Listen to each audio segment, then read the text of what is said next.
Assalamualaikum warahmatullahi wabarakatuh. Berjumpa lagi di channel Syarif Video Official. Ini saya akan menyampaikan tugas aksi nyata 174 budaya positif. Perkenalkan, penggerak kekuatan sembilan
dan banyak pengertiannya. Kebanyakan orang akan menghubungkan kata disiplin dengan tata tertib, teratur, dan kepatuhan pada peraturan. Kata disiplin juga sering dihubungkan dengan hukuman, padahal itu sungguh berbeda. Karena belajar tentang disiplin positif tidak harus dengan memberi hukuman.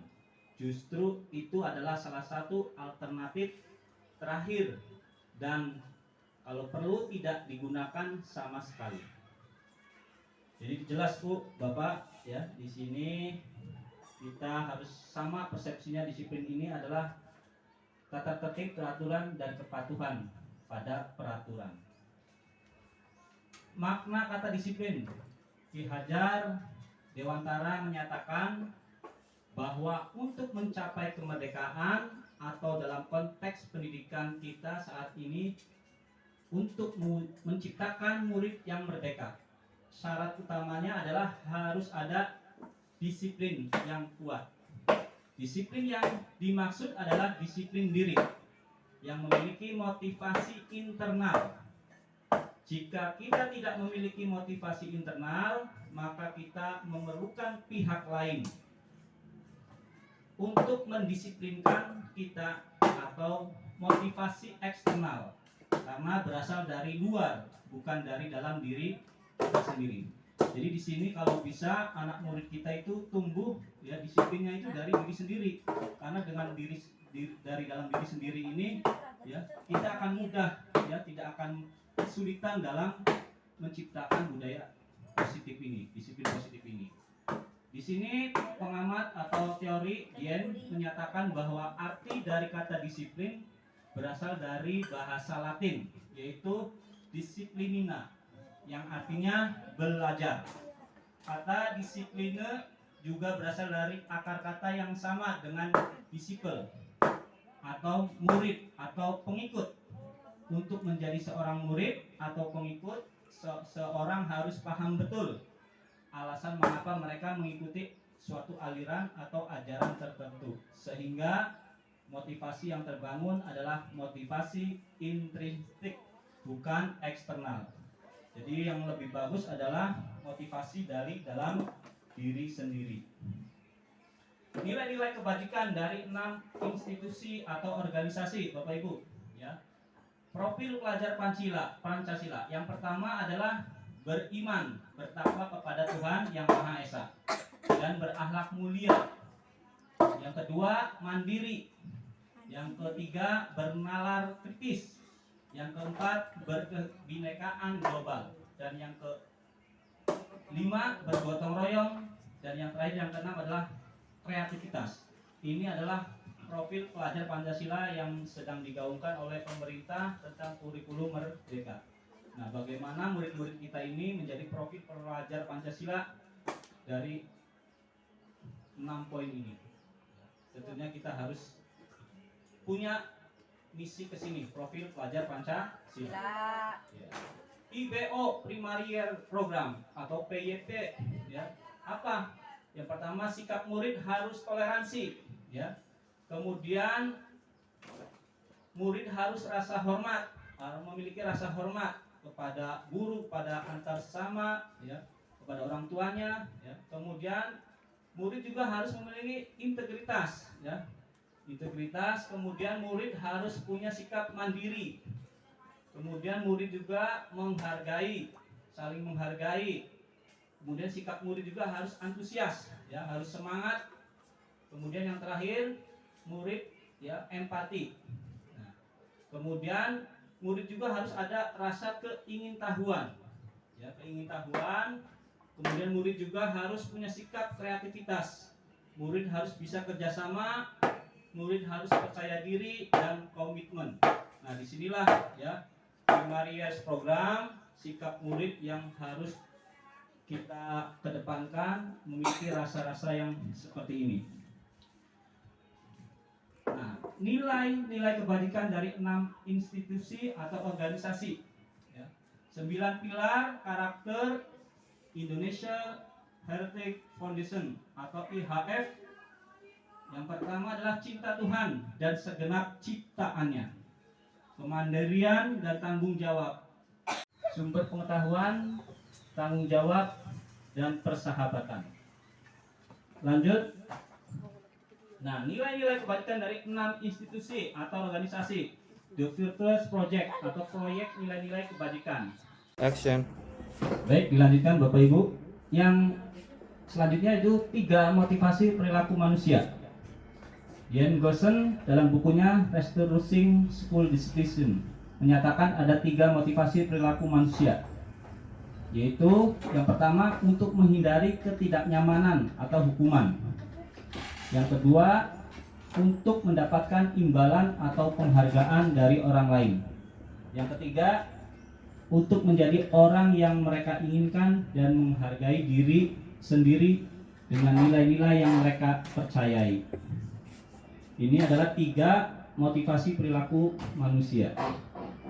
Nah, kira-kira yang mana, Bu? Yang 1, 2, 3 yang sering dilihat oleh ibu bapak? Ya. Anak-anak, untuk anak-anak, ya. Nah, poin yang ketiga ini yang harus kita timbulkan, ya, untuk menjadi orang yang mereka inginkan dan menghargai diri sendiri dengan nilai-nilai yang mereka percayai. Poin 1 dan 2 ini, ya, kurang bagus. Nah, pertanyaannya, ya, menurut Anda dari ketiga jenis motivasi tadi, motivasi manakah yang sangat ini paling banyak mendasari perilaku murid-murid ibu bapak guru di sekolah? Ya, Bu R yang mana, Bu R? Baru datang orang paham enggak? Ya. Nomor 2. Nomor 2 Bu Agis, Bu Feni. Nomor 1 saya, Pak. Nomor 3. Nomor 3. Nomor 3 Pak Boan, nomor 3. Oh, nomor 2. Bu R. Nomor 1. Nomor 1. Ya. Lihat, ya. Jadi murid ini menghindar ketidaknyamanan atau hukuman, berarti ya Bu R. Ini ya mereka pura-pura baik di depan ibu kalau nomor 1 nih. Iya. Ya karena menghindari hukuman atau menghindari ketidaknyamanan. Nah, poin 3 ini ya ingin didapat imbalan ya. Siswa ini ingin dapat imbalan atau penghargaan, baru dia ya motivasi perilakunya. Poin yang ketiga ini ya, menjadi orang mereka diinginkan dan menghargai diri sendiri. Jadi dia tinggi dari dalam diri sendiri. Intrinsik. Iya, tadi sudah. Nah, hukuman, konsekuensi dan restitusi. Ini adalah ya 3 kata yang mungkin pernah terdengar atau asing.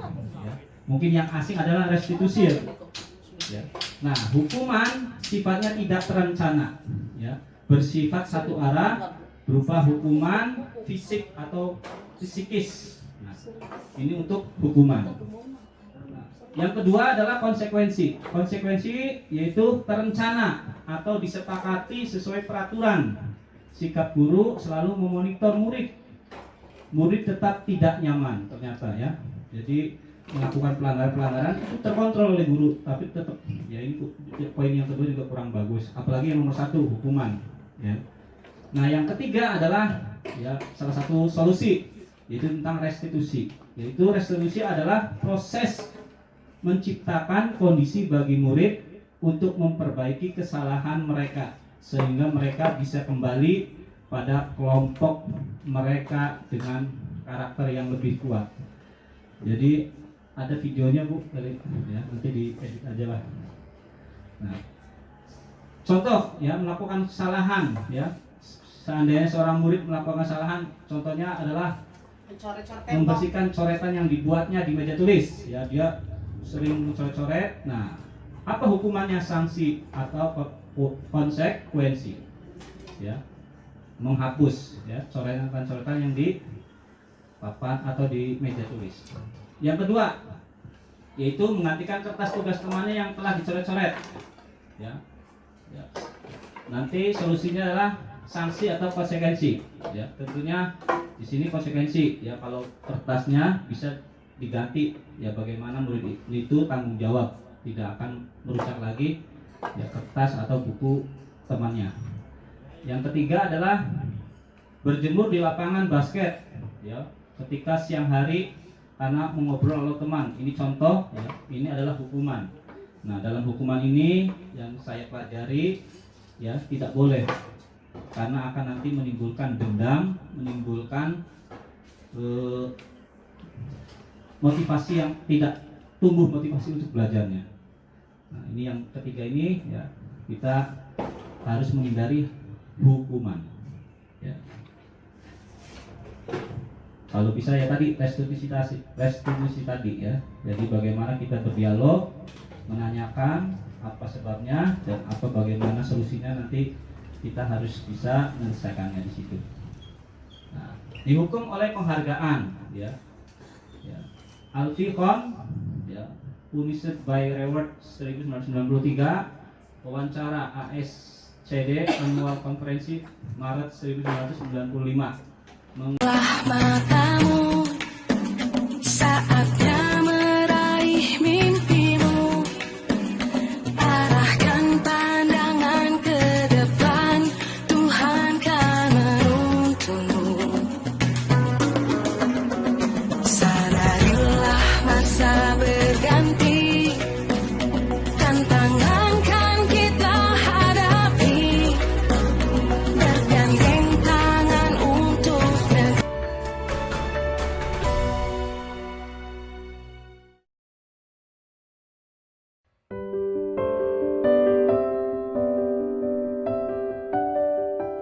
Selamat bergabung Bapak Ibu calon guru penggerak. Selamat jumpa pada modul disiplin positif. Saya yakin Bapak Ibu yang telah bertahun-tahun mengajar, mendampingi murid-murid bertumbuh dan berkembang, menyadari bahwa belajar adalah kunci dari mengajar. Belajar adalah modal besar pengajar. Bapak Ibu telah memiliki modal utama guru penggerak, yaitu semangat untuk belajar. Dalam modul ini, Bapak Ibu akan menjelajahi dan memahami budaya yang ada di dunia pendidikan hingga mengakar pada praktik di sekolah. Bagaimana budaya positif di sekolah ini bisa membentuk karakter murid, guru, dan bahkan visi dan misi dalam sekolah itu sendiri. Selain itu, Bapak Ibu juga akan belajar memproses disiplin positif dalam budaya sekolah yang nantinya akan menjadi perubahan baru yang menggerakkan seluruh komponen sekolah.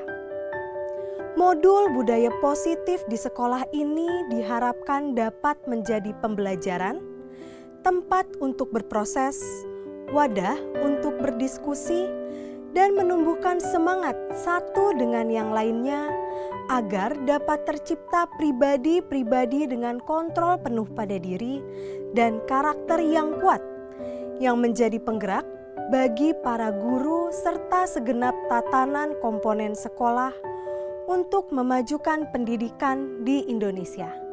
Selamat belajar!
Salam bahagia Ibu dan Bapak guru hebat.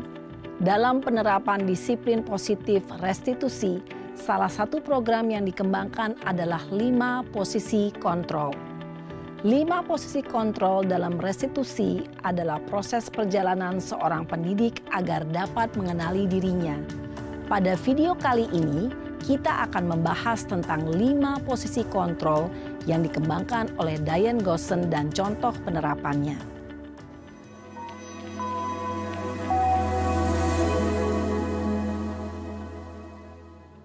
5 posisi kontrol itu adalah 1. Posisi penghukum, 2. Posisi pembuat merasa bersalah, 3.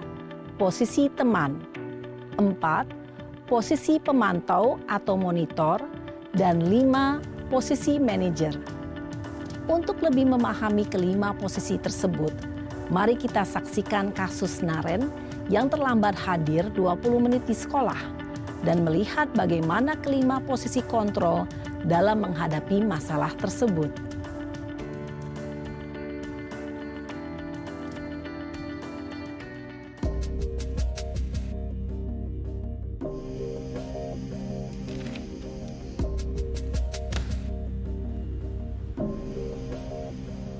Naren! Sini kamu! Selamat pagi, Bu. Selalu terlambat. Kamu deh, pasti terlambat. Maaf, Bu. Saya... Apa? Apa coba? Alasan kamu apa lagi? Kapan sih kamu tidak terlambat? Malas sekali ya kamu jadi anak. Saya... Dasar pemalas. Gak kapok-kapok sih kamu. Sudah berapa kali terlambat? Sana, kamu keliling lapangan basket 2 kali. Kenapa saya harus keliling lapangan basket, Bu? Kenapa? Kamu mau lawan ibu? Berani-beraninya jawab. Sudah terlambat, masih berani jawab pula. Sekarang, keliling lapangan basket 5 kali sekalian. Biar kapok. Cepat, pergi sana ke lapangan basket. Posisi penghukum biasanya berbicara dengan nada tinggi, menghardik, menunjuk-nunjuk, menyakiti, dan menyindir. Hukuman bisa berupa fisik maupun psikis. Ibu dan bapak guru hebat. Dampak yang terjadi pada murid ketika guru berada pada posisi penghukum adalah murid cenderung akan memberontak, bahkan menyimpan dendam.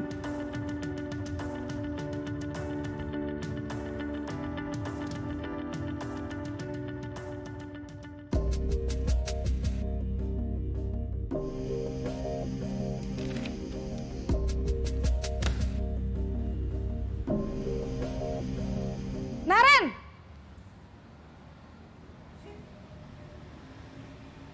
Selamat pagi, Bu. Naren. Kamu kenapa terlambat lagi, Nak? Ya Tuhan, Naren. Kamu senang ya bikin ibu susah ya? Kalau kamu terlambat lagi, nanti ibu yang ditegur bapak kepala sekolah, Nak. Disangka ibu tidak bisa membina kamu. Duh, gimana ini? Maaf, Bu. Duh, Gusti Naren. Kamu suka ya kalau ibu ditegur bapak kepala sekolah? Terus, sekarang ibu harus tulis apa ini di buku absen? Ini kamu sudah sering terlambat loh. Ibu harus apa coba? Maaf, Bu. Maaf sekali. Ya sudah, lain kali jangan bikin ibu susah lagi ya, Nak ya. Ibu tidak akan kuat lagi kalau kamu begini terus. Bisa jantungan kalau ibu ditegur bapak kepala sekolah. Sana cepat ke kelas. Maaf ya, Bu. Maaf sekali. Posisi pembuat rasa bersalah berbicara dengan nada tenang, cenderung lembut. Namun kata-kata yang diutarakan membuat murid merasa menjadi orang yang gagal. Memandang buruk dirinya sendiri, merasa tidak berharga, dan tidak sanggup membahagiakan orang lain. Ketika guru mengambil posisi pembuat rasa bersalah, murid akan menganggap dirinya yang bersalah dan ia akan menyimpan emosi negatif tersebut di dalam dirinya.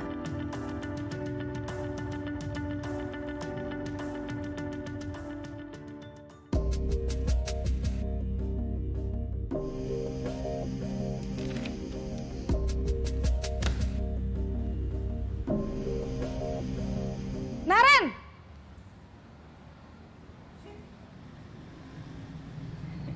Selamat pagi, Bu. Wah, sudah jam berapa ini, Nak? Terlambat lagi ya, sayang. Iya, Bu. Habis ibu saya lupa bangunkan saya, Bu. Kamu malah menyalahkan ibu kamu. Kamu bukannya anak yang larinya paling kenceng. Kok terlambat sih? Iya, Bu. Saya memang terlambat bangun tadi. Jadi Biarpun saya lari kencang, tetap gak kekejar, Bu. Ya sudah sana, nanti lain kali larinya lebih kenceng lagi ya. Biar gak terlambat lagi. Bikin seneng ibu, demi ibu. Bisa kan? Bisa lah, Bu. Ya sudah sana masuk kelas. Ibu beresin urusan absen kamu. Kamu ini ada-ada saja. Dalam posisi teman, guru berbicara dengan nada suara ramah, akrab, cenderung bersenda gurau untuk menjaga suasana tetap santai. Murid akan merasa senang, aman, dan akrab dengan guru. Identitas yang tercipta adalah identitas sukses atau berhasil. Namun, perlu diingat, karena ini masih dorongan eksternal, maka ada faktor ketergantungan dari murid kepada orang tertentu. Di sini, guru absennya, sehingga di lain waktu, murid bisa berperilaku baik, namun hanya kepada orang-orang tertentu saja.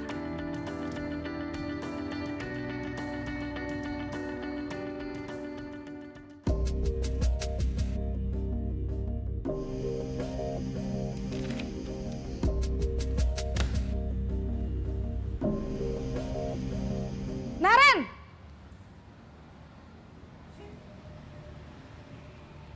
Selamat pagi, Bu. Naren, apa peraturan sekolah kita tentang jam berapa kita harus masuk sekolah, nak? Kita harus di sekolah jam 7, Bu.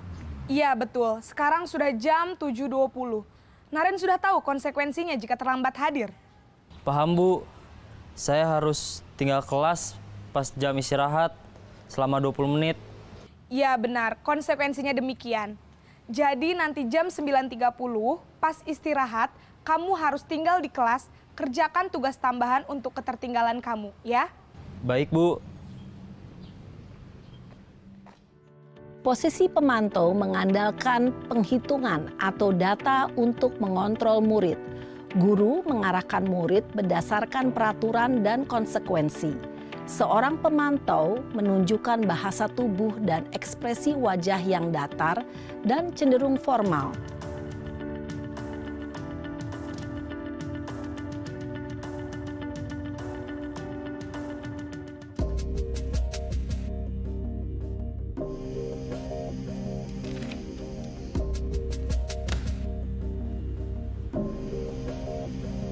Naren!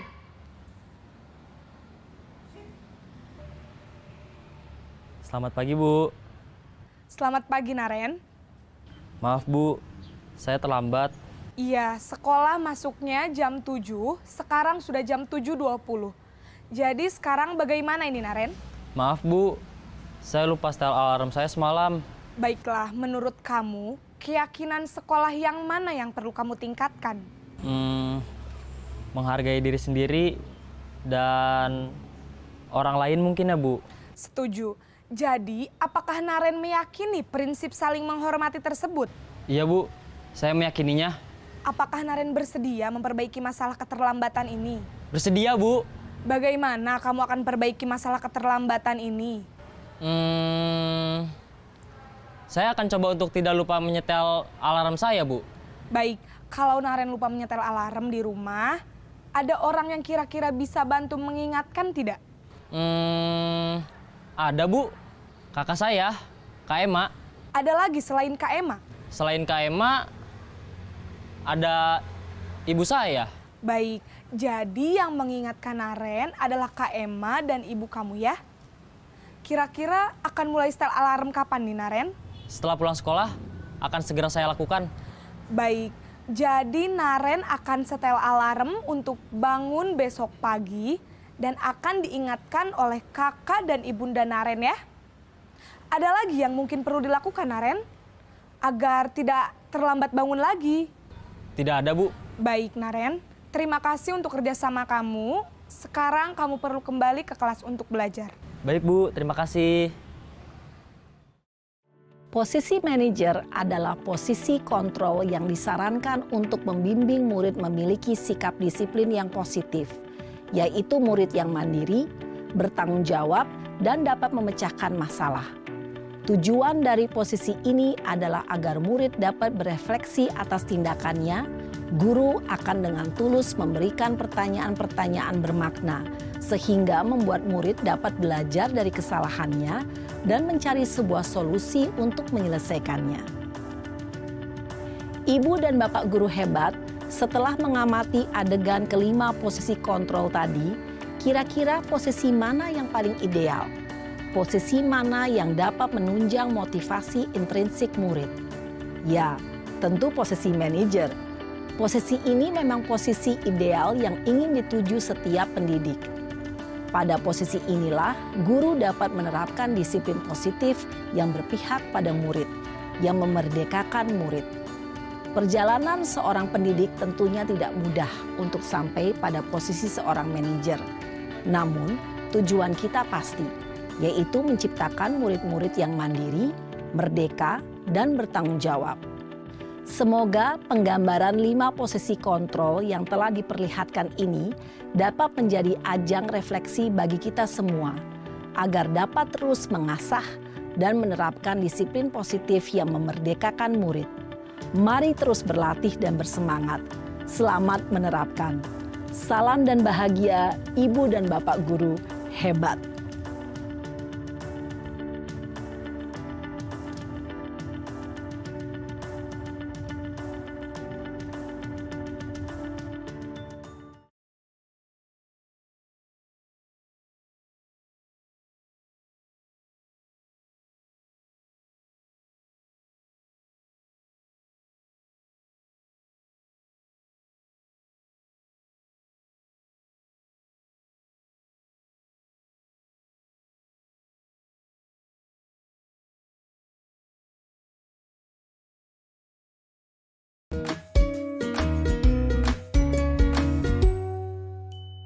Salam dan bahagia Ibu dan Bapak Guru hebat.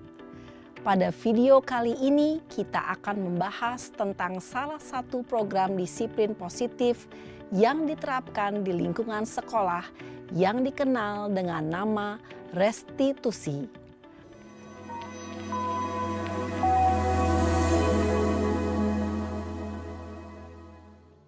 Restitusi dikembangkan oleh pakar pendidikan Diane Gosson, berlandaskan pada teori kontrol Dr. William Glasser.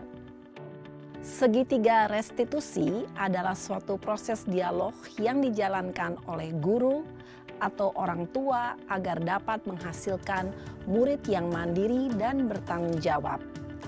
Pada saat guru di posisi manajer, aspek yang dikembangkan pada murid adalah motivasi intrinsik, sehingga penanaman nilai-nilai kebajikan dapat tumbuh dan berkembang menjadi suatu kebiasaan positif yang akhirnya membentuk karakter murid. Proses dialog ini terdiri dari 3 langkah yang digambarkan pada ketiga sisi pada segitiga restitusi. Sisi pertama adalah menstabilkan identitas. Sisi yang kedua adalah validasi tindakan yang salah. Dan sisi yang ketiga adalah menanyakan keyakinan. Ibu dan Bapak Guru, berikut ini akan ditunjukkan bagaimana seorang guru berada dalam posisi manajer menggunakan penerapan segitiga restitusi.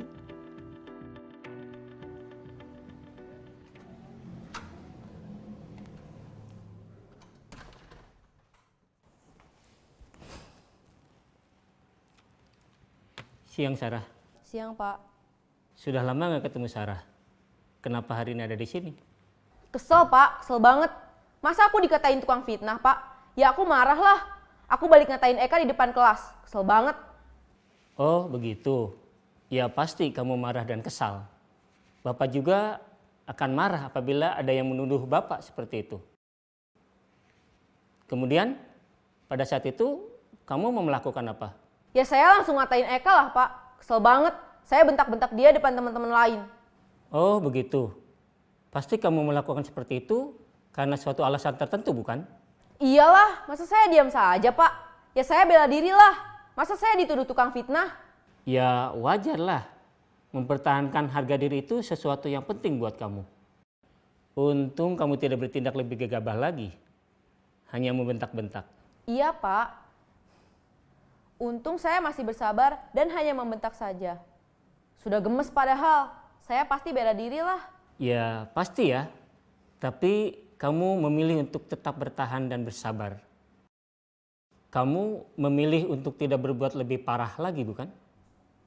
Iya. Nah, sekarang coba kita lihat lagi tindakan kamu yang bentak-bentak Eka di kelas.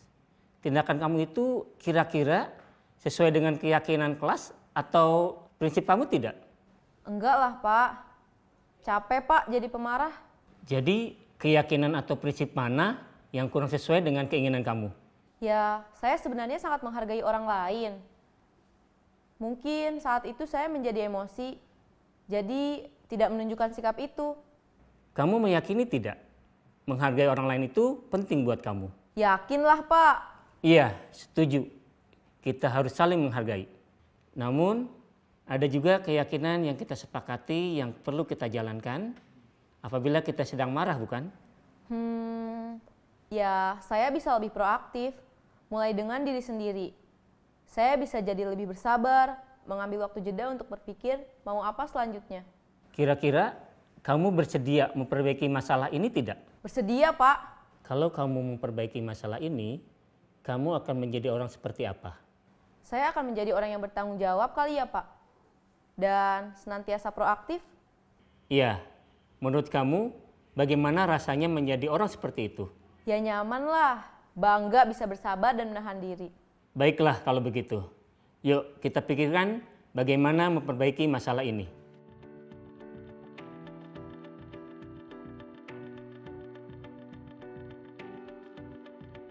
Ibu dan Bapak guru hebat, baru saja kita menyaksikan contoh bagaimana seorang guru berada dalam posisi manajer menggunakan penerapan segitiga restitusi.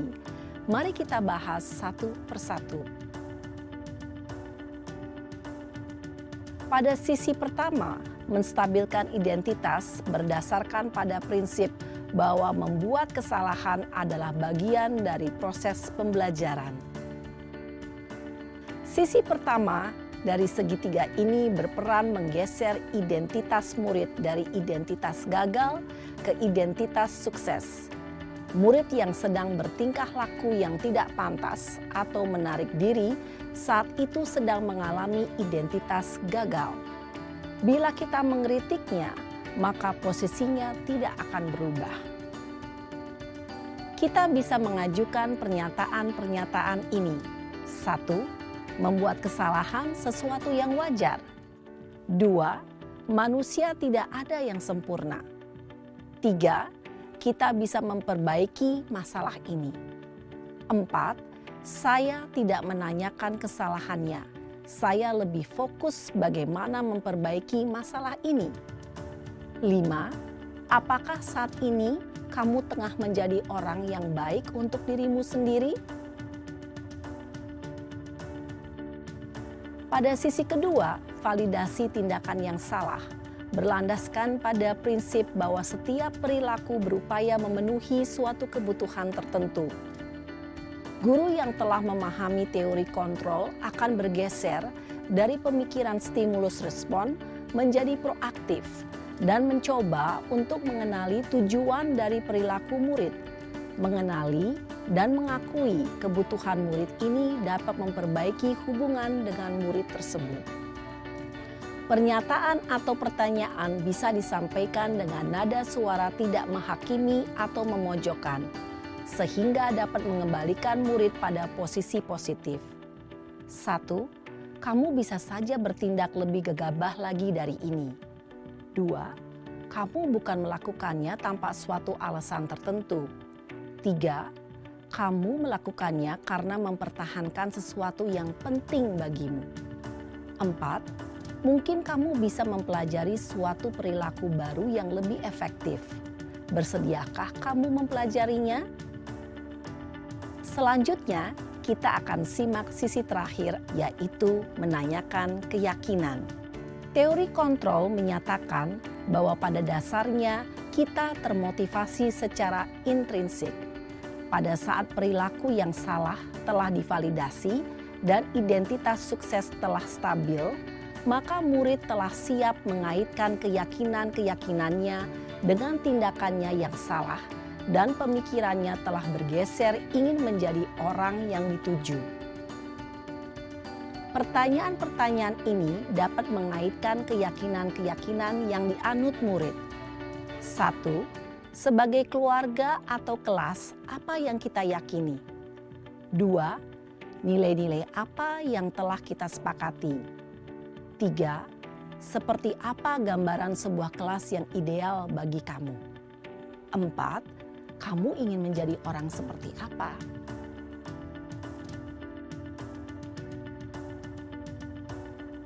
Dalam menerapkan segitiga restitusi, perlu diperhatikan beberapa hal, yaitu 1. Perilaku yang salah perlu dikaitkan dengan nilai-nilai atau keyakinan-keyakinan yang telah disepakati atau dituju. 2. Kesediaan orang yang melakukan kesalahan untuk memperbaiki masalah. 3. Pemecahan masalah sebisa mungkin relevan atau memiliki hubungan dengan masalah yang ada. 4. Usaha. Perlu adanya suatu usaha perbaikan dari pihak yang berbuat kesalahan. 5. Waktu.